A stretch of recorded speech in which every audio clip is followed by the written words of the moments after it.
Xin kính chào quý anh chị em nha. Hôm trước thì mình có hướng dẫn cho mọi người là cách tải ứng dụng Cayman về điện thoại. Còn bây giờ mình sẽ hướng dẫn cho mọi người cách tải ứng dụng Cayman về máy tính. Đầu tiên là các bạn hãy truy cập vào website là cayman.com. Các bạn hãy chọn cho mình là Cayman for Windows. Đó, ở đây nó sẽ có là phiên bản 18.0 và phiên bản 19.0. Mọi người có thể nhấp một trong hai tùy ý. Ở đây bây giờ mình sẽ chọn là 19.0. Bây giờ mình sẽ cài đặt nó.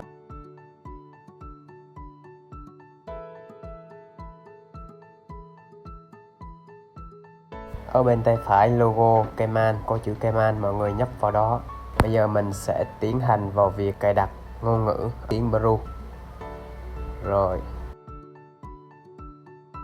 chữ Peru có nền màu vàng, mọi người nhấp vào đó. Mọi người nhấp vào chữ trắng nền xanh lá nha. Ở đây thì mọi người chọn là mở Cayman nha. Máy tính của mình đang tiếp tục tải file. Ở đây mọi người chọn là Insta nha. Và đây sẽ là ngôn ngữ tiếng Peru. Kiểm tra bên phía tay phải đây, coi xem có tiếng Peru mình nằm đây chưa. Tìm và mở ứng dụng Cayman nha mọi người. Ở đây có ô đầu tiên là Start Cayman, mọi người nhấp vào đó. Bật ngôn ngữ và chọn sử dụng tiếng Peru tại đây nha mọi người. Ok, được rồi. Chữ ớ là số 2, chữ E là số 3, chữ O là số 4, dấu ngã là số 7 nha mọi người.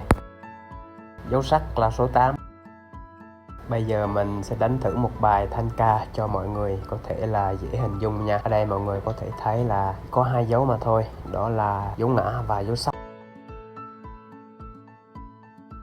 Trong video này thì mình có đánh thiếu 3 từ nha mọi người. Mọi người cũng có thể là tải kinh thánh tiếng Peru để chúng ta tham khảo, học hỏi những người đi trước. Chúng ta có cái sự thống nhất để chúng ta làm cho đúng.